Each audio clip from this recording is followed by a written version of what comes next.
Bonsoir à tous, donc j'espère que vous allez bien. Dans cette vidéo, donc on va voir un exercice sur les vecteurs. Donc ici, vous avez vu un vecteur de type entier et de taille n. Ici, le n est compris entre 2 et 7. Ici, on vous demande d'écrire un programme Pascal qui permet de réaliser la somme des éléments divisibles par 3 et non divisibles par 4. La deuxième question, c'est de compter le nombre d'éléments non divisibles par 3 et non divisibles par 4.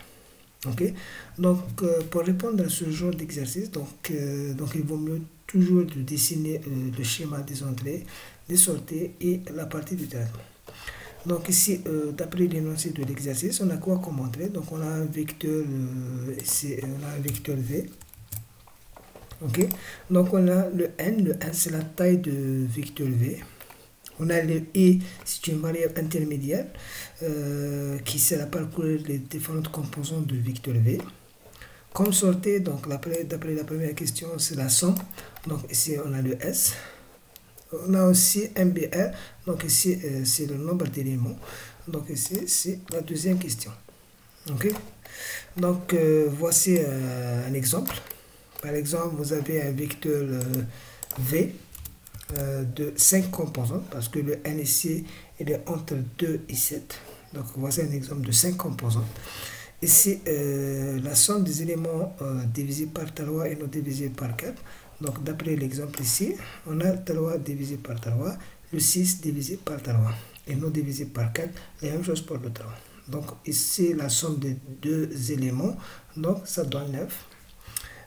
Et pour le nombre d'éléments non divisés par 3 et non divisés par 4, donc ici on a 4 divisé par 4, on a 6 divisé par 3, on a 3 divisé par 3, le 1, ensuite il est divisé par 3 et il est non divisé par 3 et non divisé par 4, 7 la même chose. Donc ici on a deux éléments, donc le nombre d'éléments ici c'est 2.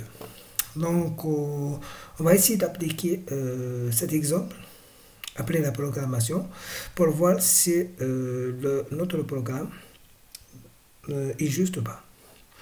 Ok, donc on commence la programmation. Donc,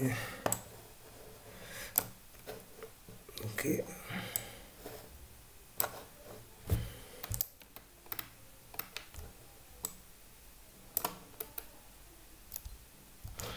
Très bien, donc on commence toujours par programme. Le nom de programme exemple. Ok. Pour la partie de déclaration, donc on a quoi comme variable? On a le n c'est un entier. On a le i aussi, c'est un entier. Le s, donc c'est la somme des composantes ici de v, c'est des entiers, donc la somme ça donne un entier. Le nombre aussi, c'est un entier. Ok. Voilà, donc ici c'est des entiers, donc intégral. Ok, on a V, c'est un vecteur, donc c'est V de point array qui veut dire un tableau. Donc la taille de tableau de 1, 2.100. Ici 100 c'est la taille maximale de vecteur V. Le type des composantes c'est derrière, donc off, c'est des entiers, donc off intégral. Très bien. Begin. On commence toujours par les entrées. Ici, on a deux entrées, on a le n, on a le v, les composantes de vecteur v. Juste le n ici est compris entre 2 et 7. Donc ici, on a besoin d'utiliser la boucle repeat. Ok. Donc ici, c'est le commentaire des entrées. Donc on commence par quoi? Donc repeat. Ok, right, introduire la taille du vecteur V. Très bien, point virgule. Donc lire ou bien c'est read n. Ok, il faut mettre point virgule. Until jusqu'à. Donc ici, le n doit être supérieur ou égal à 2. Donc n supérieur ou égal à 2. And n inférieur et égal à quoi? À 7. Très bien, point virgule. Donc ça c'est pour contrôler la taille de vecteur V. Donc maintenant il faut lire les composants de vecteur V. Donc right nm, ok, introduire les composants du vecteur V.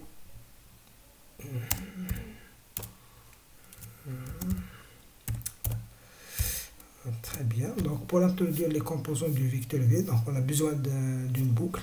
Donc for et de point égal à 1 to n do read V de quoi? V de E. Donc ici le E allant de 1 jusqu'à n. Donc ça concernant la partie des entrées. On passe maintenant à la partie du traitement. Donc traitement. Très bien. Donc ici on commence par la première question. Un autre message. Question 1. Ok. Très bien.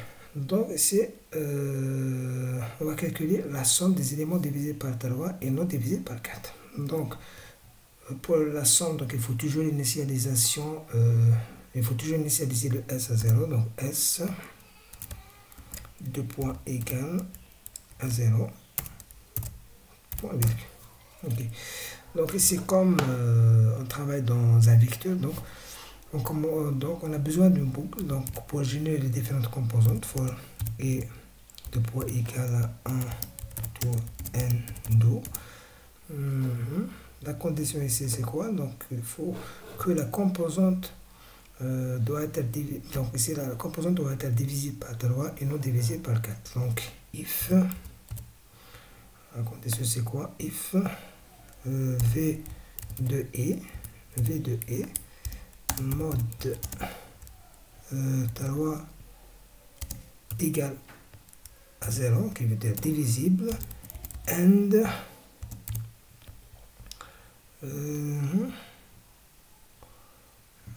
ici V de E and donc V de E mode 4 différent de qui veut dire les composants de vecteur V n'est pas divisible par 4. Ok. Donc, si les deux conditions sont satisfaites, donc si then, alors donc la somme égale S plus V de E. Très bien. Donc ça concernant la première question. Et pour la deuxième question, c'est question 2. Donc ici, il nous demande de compter le nombre d'éléments non divisés par 3 et non divisés par 4. Donc presque c'est la même chose. Donc ici, la place de S, je mets ici MBR. Initialiser le compteur à 0. For E allant de 1 jusqu'à 1.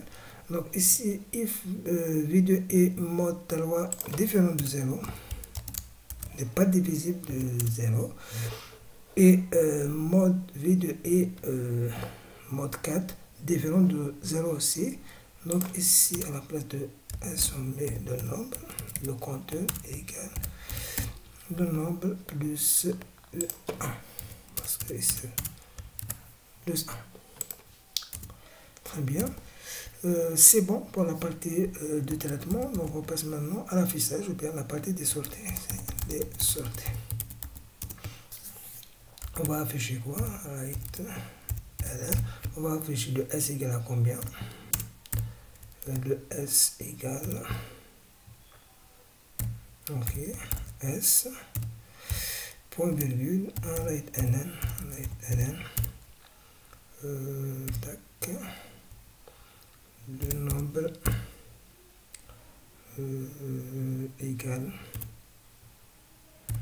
Ok, virgule, le nombre, virgule, et endpoint. Donc on vérifie si le programme contient des erreurs ou pas. Donc apparemment il ne contient pas d'erreur. J'exécute et je vais appliquer le même exemple. On va voir si on aura les mêmes résultats ou pas. Ok, donc tac, donner la taille. On essaie par exemple avec un 1, donc ici il est entre 2 et 7. Donc si on essaie avec 1, donc automatiquement il nous demande aussi d'introduire la taille de vecteur V jusqu'à la condition est satisfaite. Donc, donc il nous demande à chaque fois d'entrer la taille du vecteur V, par exemple 5. Ok. Ici il faut introduire les 5 composants, par exemple 3, 4, 6, 1 et 7. Très bien. Ici le S égale à 9. Le nombre de répétitions, d'éléments non divisibles par 3 et non divisibles par 4 égale à 2. Donc, on a eu le même résultat. Donc, l'exercice ou bien le programme est juste. Voilà, donc je vous remercie pour votre attention et je vous donne rendez-vous dans la prochaine vidéo.